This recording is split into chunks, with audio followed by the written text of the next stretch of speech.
Hello guys, welcome back to my YouTube channel Standout Classes. So today guys I'm going to start chapter 2 relation and functions. ठीक है, class 11 का maths का chapter. Usually maximum बच्चों को इस chapter में बहुत ज़्यादा डाउट रहता है. ठीक है, सो अब हम बिल्कुल कोशिश करेंगे कि आपके इस चैप्टर को लेके कॉन्सेप्ट स्ट्रॉन्ग कर सकें ताकि ये चैप्टर आपको बिल्कुल बेस से क्लियर हो जाए. कोई भी क्वेश्चन आप इजीली उसको अटेम्प्ट कर सको. ठीक है, क्योंकि मेरा काम है आपके कॉन्सेप्ट्स पे काम करना, राइट? कॉन्सेप्ट्स को स्ट्रॉन्ग बनाना. स्टार्ट करते हैं अपना chapter 2 which is relation and functions. सबसे फर्स्ट चीज जो हम इसके अंदर पढ़ेंगे that is Cartesian product of a set. ठीक है, कि अगर हमें दो सेट दे रखे हैं तो उनका कार्टेशियन प्रोडक्ट क्या होता है.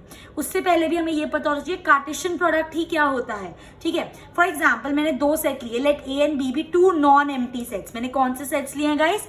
नॉन एम्प्टी सेट्स, मतलब उनके अंदर कुछ ना कुछ एलिमेंट्स हैं. ठीक है, मैंने दो नॉन एम्प्टी सेट्स लिए हैं. फॉर एग्जाम्पल ए ले लिया मैंने 1, 2, 3 और बी ले लिया मैंने 4, 5, 6. अब मुझे क्या निकालना है? Cartesian product. इसका मतलब मुझे निकालना है ए इंटू बी. क्या निकालना है मुझको? ए इंटू बी.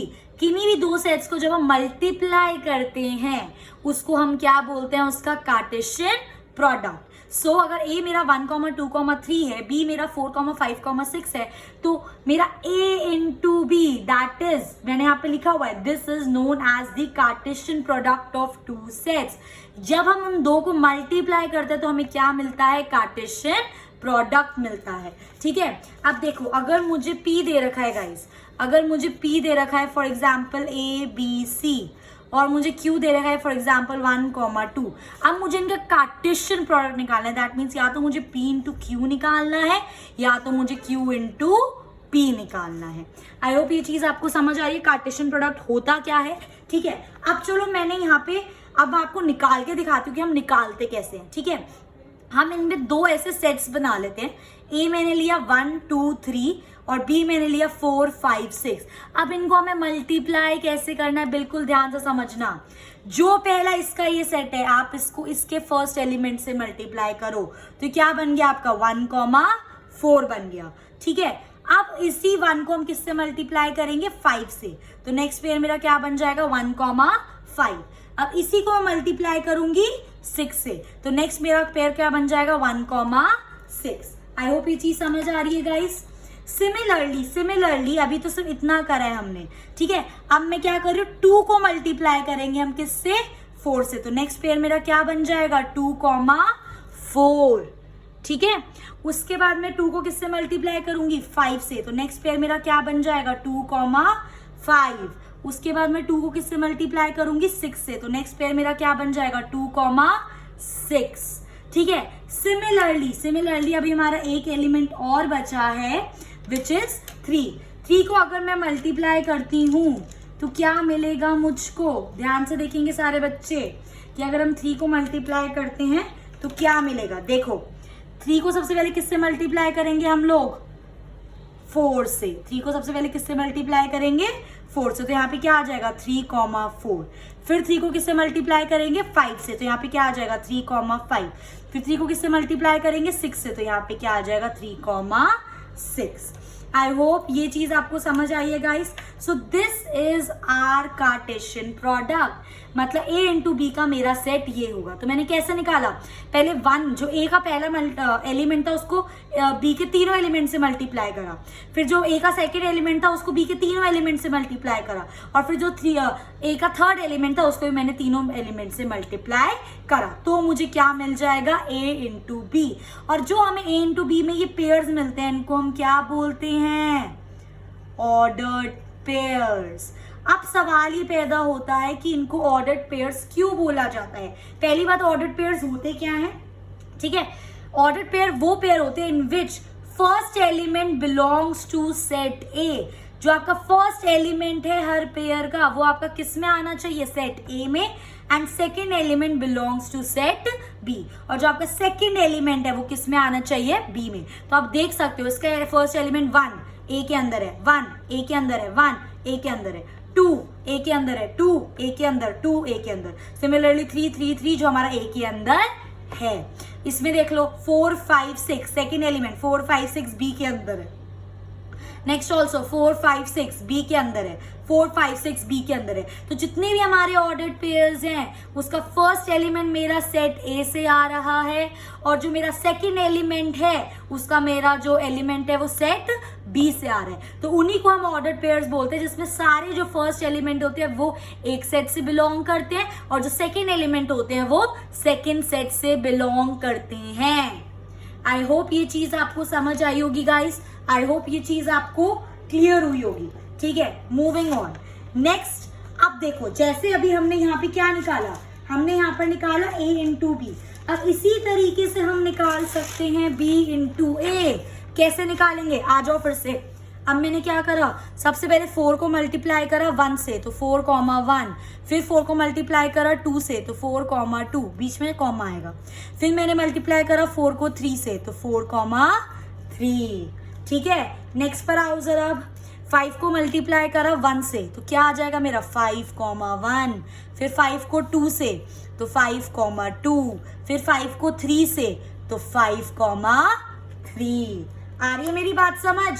सिमिलरली 6 को मल्टीप्लाई करो तो 6 को 1 से कर देंगे, तो 6, 1। 6 को 2 से कर देंगे तो 6, 2, और 6 को 3 से कर देंगे तो 6, 3। आई होप ये आपको ऑर्डर्ड पेयर्स हमारे समझ आ गए होंगे कि हमें कार्टेशियन प्रोडक्ट कैसे निकालना होता है और ऑर्डर्ड पेयर्स क्या होते हैं। आप इस ऑर्डर्ड पेयर में आराम से चेक कर सकते हो, जो भी आपके फर्स्ट एलिमेंट है जो कि है 4 5 6 वो मेरे सारे एक सेट से बिलोंग कर रहे हैं, और जो भी मेरे सेकेंड एलिमेंट्स है जो कि है 1 2 3 1 2 3 और 1 2 3 वो मेरा किससे बिलोंग कर रहा है, सेट ए से बिलोंग कर रहे हैं। तो हमेशा याद रखना जरूरी नहीं है, बल्कि होता ही नहीं, A into B will never be equal to B into A. समझ गए मेरी बात, कभी ये दोनों इक्वल नहीं होंगे, बट हम इन तरीके से इनको ऐसे निकालते हैं। ठीक है, तो ये एक तरीका होता है कि हमें कार्टेशियन प्रोडक्ट कैसे निकालना होता है। कैसे निकालते हैं हम लोग, पूरे एलिमेंट्स लिख के फिर हर एक एलिमेंट को एक एक से मल्टीप्लाई करके, ये चीज हमने सीखी। अब हमें एनसीईआरटी वालों ने ये चीज कैसे सिखाई है, ध्यान से देखो। एनसीईआरटी वालों ने बोला कि आपको ए दे रखा है, बी दे रखा है, और मुझे इसका ना ए इंटू बी निकालना है। मुझे एनसीईआरटी वालों ने बोला इसका ए इंटू बी निकाल के दिखाओ। ठीक है, तो उन्होंने कैसे निकाले, क्योंकि ये कार्टेशियन प्रोडक्ट की बात हो रही, तो उन्होंने कार्टेशियन प्लेन ले लिया, पर हम इसको एग्जैक्टली कार्टेशियन प्लेन नहीं बोलेंगे। क्यों, रीजन है क्योंकि यहाँ पे मैंने ए लिया, यहाँ पे मैंने बी लिया, ये मेरा एक्स और वाई एक्सिस नहीं है। ठीक है, अब इन्होंने बोला आप जरा प्लॉट करो, जैसे 1 को 4 से, तो 1,4 समवेयर आपका इधर आ जाएगा, है ना। 1,4 चलो यहाँ ले लेते हैं, ये हो गया मेरा 1,4। ठीक है, अब 1,5 इसके 1 को 4 के कर दिया, 1 को 5 से कर दो तो 1,5 इधर आ जाएगा। अब 1 को 6 से कर दो तो 1,6 इधर आ जाएगा। सिमिलरली 2 को उन्होंने बोला 2,4 आपका ये हो जाएगा, 2,5 ये हो जाएगा, 2,6 ये हो जाएगा। सिमिलरली उन्होंने 3 को भी प्लॉट करा दिया, 3,4 ये हो जाएगा, 3,5 ये हो जाएगा, 3,6 ये हो जाएगा। ठीक है, तो इस तरीके से उन्होंने क्या करा, इनको मल्टीप्लाई करके प्लॉट कर लिया, और इन्होंने फिर बोला इसको ऐसे लिखो आप, a into B is equal to, इसी ऑर्डर में आप इसको लिखो, 1,4 1,5 1,6, then you have 2,4 2,5 2,6, then you have 3,4 3,5 and 3,6। तो ये एक एनसीईआरटी वालों ने हमें तरीका बताया कि हम कैसे अपना कार्टेशियन प्रोडक्ट निकाल सकते हैं। पर अब देखो ना, ये तो सेम ही बात है। इसमें भी हमने क्या करा, 1 को 4 से मल्टीप्लाई, 1 को 5 से मल्टीप्लाई, 1 को 6 से मल्टीप्लाई, 2 को 4 से मल्टीप्लाई, 2 को 5 से मल्टीप्लाई, 2 को 6 से मल्टीप्लाई, 3 को 4 से मल्टीप्लाई, 3 को 5 से मल्टीप्लाई, और 3 को 6 से मल्टीप्लाई। एक ही तो बात पड़ी। तो अब आपके ऊपर डिपेंड करता है आप इसको कैसे करना चाहते हो। मैं पर्सनली सजेस्ट करूंगी ये वाला मेथड करो, ठीक है, ज्यादा बेटर है। इसी तरह मैंने आपके लिए एक और एग्जांपल लिया हुआ है। यहाँ पे मैंने P लिया है, यहाँ पे AEI, और Q लिया है 1 और 2, और मुझे निकालना है P इंटू Q। तो जब हम P इंटू Q निकालेंगे तो कैसे करेंगे, सबसे पहले A को 1 से मल्टीप्लाई करेंगे तो क्या हो जाएगा, A,1, फिर A को 2 से मल्टीप्लाई करेंगे तो A,2, ठीक है। फिर हम लोग क्या करेंगे गाइस, फिर हम लोग E को मल्टीप्लाई करेंगे। E को मल्टीप्लाई करेंगे 1 से तो E,1, और E को मल्टीप्लाई करेंगे 2 से तो E,2। फिर उसके बाद में मल्टीप्लाई करूंगी I को मैं मल्टीप्लाई करूंगी 1 से, that will give me I,1, and I को मल्टीप्लाई करूंगी 2 से, it will give me I,2। तो ये हो जाएगा मेरा P into Q. I hope अब आपको कार्टेशियन प्रोडक्ट निकालना आ गया होगा कि कैसे हम लोगों को इसको निकालना है। ठीक है, तो अब आप मुझे होमवर्क में Q इंटू P करके दिखाएंगे। अगर किसी भी बच्चे को कोई भी दिक्कत होती है तो they can comment and ask me. तो इन सब चीजों में जब हम कार्टेशियन प्रोडक्ट पढ़ रहे थे तो हमने क्या सीखा?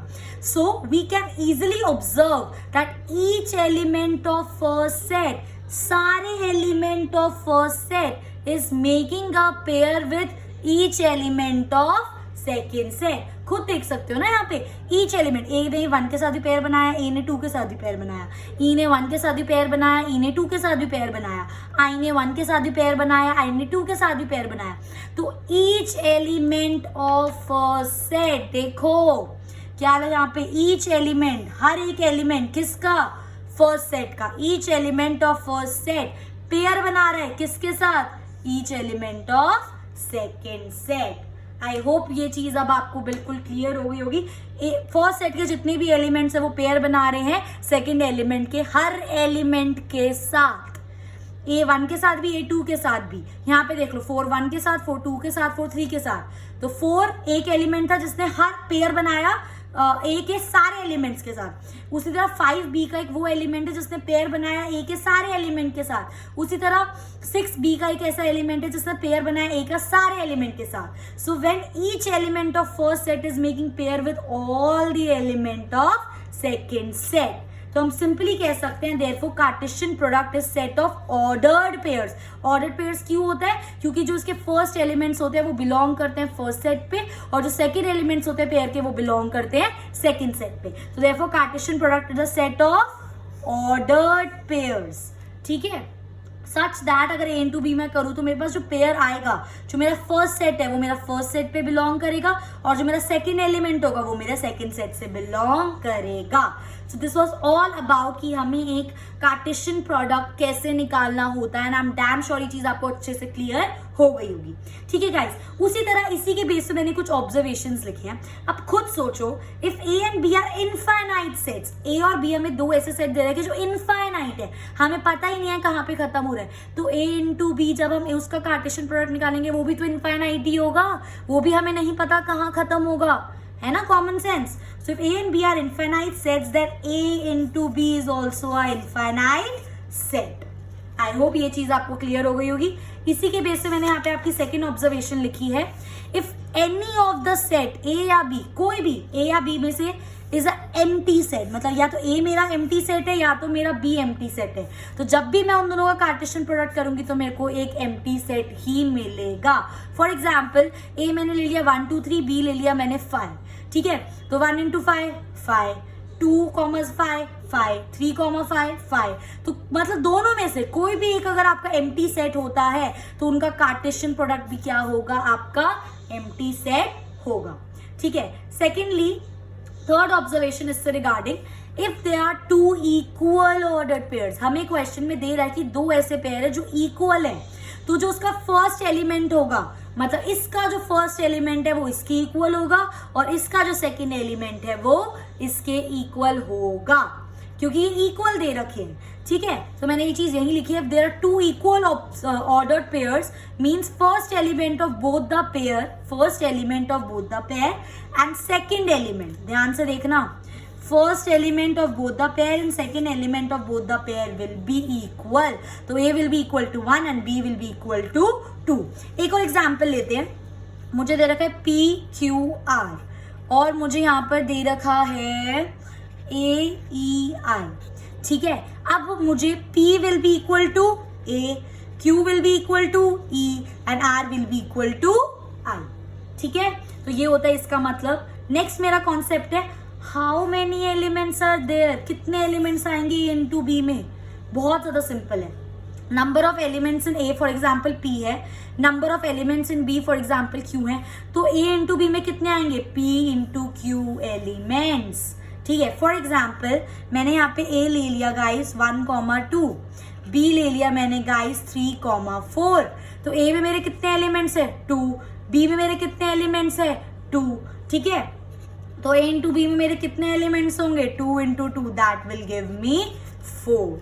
मतलब जितने एलिमेंट्स A में है इंटू जितने एलिमेंट्स B में, उतने आपके टोटल एलिमेंट्स होंगे A इंटू B में। क्लियर? ठीक है, इसके बाद एक छोटा सा टॉपिक और है, that is ordered triplet, that is ordered triplet. अगर मुझे बोला हुआ है A into B into C, तो ऑर्डर्ड है ना, वर्ड क्या आ गया, ऑर्डर्ड। इसका मतलब जो फर्स्ट एलिमेंट है वो A सेट से बिलोंग करता है, जो सेकंड एलिमेंट है वो B सेट से बिलोंग करता है, और जो थर्ड एलिमेंट है वो मेरा C सेट से बिलोंग करता है। आई होप ये चीज आपको क्लियर हो गई होगी। ठीक है, अब देखो जैसे मैंने यहाँ पे एक एग्जाम्पल लिया, फॉर एग्जाम्पल 1 इंटू 2। ठीक है, मुझे A दे रखा है और मुझे क्या निकालना है, A इंटू ए। अब हम इस क्वेश्चन को सॉल्व करते हैं। ठीक है, मुझे A क्या दे रखा है यहाँ पे 1,2। सबसे पहले मैं, क्योंकि मुझे A इंटू ए निकालना है, तो सबसे पहले मैं 2 इंटू निकाल लेती हूँ। तो मैंने यहाँ पे लिख लिया A और यहाँ पे भी लिख लिया A। ये मेरा 1 2 1 2। ठीक है, तो अब अगर मैं A इंटू ए निकालती हूँ गाइस, तो मेरा क्या हो जाएगा 1 into 1, next 1 into 2, similarly 2 into 1 and 2 into 2। तो ये मेरा क्या आ गया A इंटू ए। अब मुझे A इंटू ए तो आ गया, इसको एक और बार A से मल्टीप्लाई करना है, कर दो, लिखना जरा। ये क्या हो गया मेरा A इंटू ए, और ये वाला क्या हो जाएगा मेरा A। ठीक है, A इंटू ए में क्या दे रखा है मुझे 1,1 1,2 2,1 एंड 2,2। ये चीज मुझे दे रखी है, पेन चेंज कर लेती हूँ। ठीक है, और A मुझे दे रखा है 1 और 2। इसका मतलब क्या है, अब इसको पहले इससे मल्टीप्लाई करेंगे तो क्या हो जाएगा मेरा 1,1,1। नेक्स्ट इसको इससे जाएगा ये, तो 1,1,2।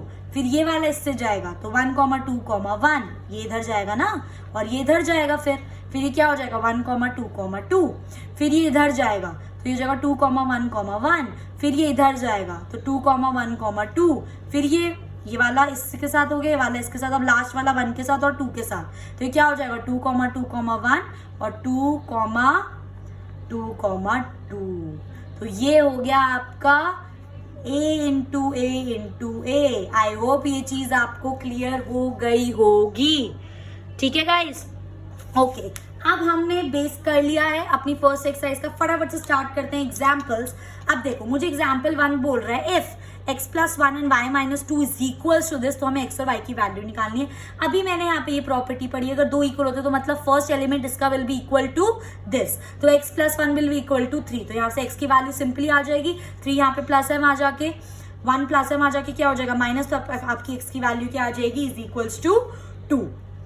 सिमिलरली यहाँ पे जो मेरा second element that is y minus 2 is equal to क्या होगा 1, तो y की वैल्यू क्या हो जाएगी, माइनस है वहां जाके प्लस, तो y will be equal to 3। Simple, ठीक है। नेक्स्ट मुझे बोला है if p is equals to a into B into C, okay, and q is equals to r। हमें p इंटू q और q इंटू p निकालना है। बहुत सिंपल है, निकाल देते हैं ना। अब तो ये फेवरेट चीज है, सबसे ईजी है। p क्या दे रखा है a b c और q क्या दे रखा है r, तो सबसे पहले p इंटू q निकाल रही हूँ, मतलब a into r b into R C into R, तो a into R B into R C into R, तो ये मेरा क्या आ गया p into Q. Similarly guys अब मैं q इंटू पी निकाल रही हूँ, ध्यान रखना q पहले आएगा p बाद में आएगा, क्योंकि q इंटू पी है, ठीक है, ऑर्डर पे वाइज चलेंगे।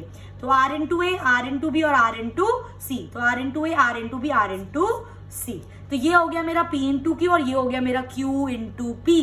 फिर मुझसे पूछा are these two products equal. हमने ये चीज प्रॉपर्टी पढ़ी, इक्वल सेट्स इक्वल कब होते हैं, when number of elements are equal and वो खुद भी इक्वल हो। तो आप देखो नंबर ऑफ एलिमेंट्स तो इक्वल है, इसमें भी 1 2 3 एलिमेंट है, इसमें भी 1 2 3 एलिमेंट है, ठीक है। बट इसके अंदर जो एलिमेंट है वो क्या है, a into R B into R C into R. इसके अंदर क्या है, r into A, R into B, R into C. तो ये दोनों आपके इक्वल नहीं है। आई होप ये चीज अब आपको अच्छे से क्लियर हो गई होगी। Moving on guys, next question, ठीक है। अब मुझे बोला हुआ है, नाउ मेरे को बोला है that a is equals to 1 into 2 into 3, b is equals to 3 into 4, c is equals to 4 into 5 into 6। इसके 4 पार्ट थे, मैंने आपको यहाँ पे 2 करके दिखाए हैं। सबसे पहले a into B union C निकालना है और फिर हम ये वाला पार्ट करेंगे। सबसे पहले स्टार्ट करते हैं a into B union C. तो पहले मुझे b यूनियन सी तो पता होना चाहिए, तो ये तो बहुत ईजी, हमने सेट्स में पढ़ा है। b यूनियन सी निकालने के लिए क्या करेंगे, b और c के सारे एलिमेंट, तो 3 4, उसके बाद 4 तो हम ऑलरेडी ले चुके, तो 5 और 6। तो ये आ गया मेरा b यूनियन c। अब मुझे a into B union C, तो पहले मैं a लूंगी फिर मैं b यूनियन c लूंगी। तो मैंने यहाँ पे एलिमेंट लिख दिया, तो 1 into 3, 1 into 4, 1 into 5, 1 into 6, 1 into 3, 1 into 4, 1 into 5, 1 into 6, ठीक है गाइस। उसके बाद हम क्या करेंगे, 2 into 3, 2 into 4, 2 into 5, 2 into 6, 2 into 3, 2 into 4, 2 into 5, 2 into 6, और लास्ट वाला मेरा क्या हो जाएगा 3 के साथ 3 into 3, 3 into 4, 3 into 5 and 3 into 6, 3 into 3, 3 into 4, 3 into 5, 3 into 6, तो ये मेरा क्या आ गया A into B union C। Similarly guys मुझे यहाँ पे बोला A into B और A into C का यूनियन निकालना है, तो सबसे पहले तो मैं A into B निकाल लेती हूँ। A into B कैसे निकालेंगे हम 1 into 3, 1 into 4, 2 into 3, 2 into 4, 3 into 3, 3 into 4, तो 1 into 3, 1 into 4, 2 into 3, 2 into 4, 3 into 3, 3 into 4। Similarly मैंने A into C, A cross C निकालेंगे तो 1 into 4, 1 into 5, 1 into 6, 1 4, 1 5, 1 6, ठीक है 2 4, 2 5, 2 6, 2 4, 2 5, 2 6, और लास्ट वाला 3 4, 3 5, 3 6, समझ जाना, ठीक है कलर पेन से नहीं करें, 3 4, 3 5, 3 6, ठीक है। अब देखो मेरा A इंटू बी भी आ गया, A इंटू सी भी आ गया, मुझे इन दोनों का क्या निकालना है यूनियन, मतलब इन दोनों के सारे एलिमेंट। तो मैंने यहाँ से पहले 1 वाले उठाए, 1 into 3, 1 into 4, यहाँ पे 1 into 4 ऑलरेडी है, मैं यहाँ पे ले चुकी, तो मैंने 1 into 4 नहीं लिखा क्योंकि हमारे सेट्स में रिपीटेशन ऑफ ऑर्डर्स मैटर नहीं करता, ठीक है। 1 into 5, 1 into 6, similarly 2 into 3, 2 into 4, 2 into 4 आ चुका है तो 2 into 5, 2 into 6, 3 into 3, 3 into 4, 3 into 4 आ चुका है तो 3 into 5, 3 into 6, और ये आपका आंसर।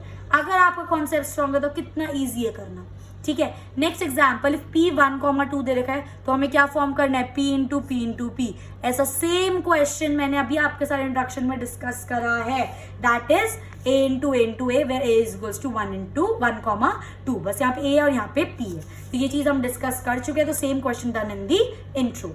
अच्छा, इसके बाद हमारे लास्ट 2 एग्जाम्पल्स बचे हैं। If R is a set of all real numbers, R एक सेट है जिसके अंदर सारे रियल नंबर्स है, और हमको पता है रियल नंबर्स में दोनों चीजें आती है, रैशनल नंबर्स भी और इरैशनल नंबर्स भी, ठीक है। So what do the Cartesian product of R into R क्या होगा और R इंटू R क्या होगा, ठीक है। ये बस एक बार थोड़ा सा इस चीज को समझो। अगर मुझे R दे रखे हैं रियल नंबर्स, फॉर एग्जाम्पल ये मेरा कार्टेशियन प्लेन है, ठीक है। अब मुझे इस पे R इंटू R निकालना है, तो जो भी गाइस R इंटू R होगा वो कुछ मतलब ऐसे पॉइंट्स होंगे, कुछ भी ले लेती हूँ मैं रैंडम, बट होंगे तो 2 ही पॉइंट ना, कुछ भी मैंने रैंडम, इस साइड भी हो सकता है -1, 2, कुछ भी यहाँ पे भी हो सकता है, यहाँ पे भी हो सकता है, यहाँ पे भी हो सकता है, यहाँ पे कोई सा भी, ठीक है। R इंटू R मतलब 2 कोऑर्डिनेट के पॉइंट होंगे, तो मैं सिंपली कह सकती हूँ अगर R एक इनफाइनाइट सेट है तो R इंटू R भी एक इनफाइनाइट सेट होगा, ये भी मैंने प्रॉपर्टी पढ़ी थी। पर कैसा होगा, जो भी मेरा R इंटू R के सेट्स होंगे वो 2D प्लेन पर होंगे। 2D प्लेन मतलब क्यों, क्योंकि उसमें सारे क्या होंगे 2 एलिमेंट्स होंगे। That's why R is an infinite set of R into R will also be an infinite set, but जो R into R होगा वो जो सारे ऑर्डर्ड पेयर्स होंगे वो आपके 2D प्लेन पर होंगे, क्योंकि वो 2 कोऑर्डिनेट फॉर्म कर रहे हैं, सिर्फ 2 कोऑर्डिनेट, ठीक है। Similarly guys R into R भी एक इनफाइनाइट सेट होगा, ये तो पक्की बात है, पर 3D प्लेन पर होंगे। 3D प्लेन पर ही कैसे होंगे, हाँ कैसे होंगे 3D प्लेन पर, ध्यान से समझो ना। देखो ये होता है कुछ आपका, ये एक Z प्लेन और आ जाता है ना 3D प्लेन के अंदर, तभी तो हमारे किसी पॉइंट के 3 कोऑर्डिनेट बनेंगे। ऐसे नहीं समझ आ रहा, बहुत छोटा फिगर है ना, मैं आपके लिए एक बड़ा सा फिगर बनाती हूँ, ठीक है। देखो अगर मेरा ये एक 3D प्लेन है, ठीक है, हमको पता है ये X होता है, ये Y होता है और ये Z होता है। 3D प्लेन ही एक ऐसा प्लेन है जिसमें एक पॉइंट के 3 कोऑर्डिनेट होंगे, है ना, तो इसलिए R इंटू R के भी तो 3 कोऑर्डिनेट हो गए मेरे, तो इनफाइनाइट ऑर्डर हो जाएगा 3D प्लेन में। आई मेरी बात समझ, ठीक है। Similarly guys last example, if A into B मुझे दे रखा है P, Q, P, R, M, Q, M, R, मुझे A और B की वैल्यू निकालनी है। इसी को मैंने ऐसे लिख लिया क्योंकि मैंने देखा कि जो मेरा फर्स्ट एलिमेंट है वो उसमें P है और इसमें M और M है, तो फर्स्ट एलिमेंट फर्स्ट सेट से बिलोंग करता है, तो A में क्या होगा P और M, और B में मेरा सेकंड एलिमेंट देखा Q है, यहाँ पे R है, यहाँ पे भी Q है, यहाँ पे R है, तो मेरा इसमें भी क्या हो जाएगा Q और R। तो सीधा सीधा मुझे पता चल रहा है A मेरा सेट क्या होगा P, M, B मेरा सेट क्या होगा Q, R। आई मेरी बात समझ, आप चाहो तो आप इन दोनों का कार्टेशियन प्रोडक्ट भी निकाल सकते हो, P into Q, P into R, देख लो P into Q, P into R, next M into Q, M into R, और ये आपका रिजल्ट आ जाएगा। So I hope guys ये चीज़ आपको अच्छे से समझ आ गई होगी. This was all about the introduction of exercise 2.1. In the next video we will be continuing with the exercise. If you have any doubts you can comment and ask me freely. Okay, so I hope you like my video. If you like my video, please do like, share and subscribe, and thanks for watching.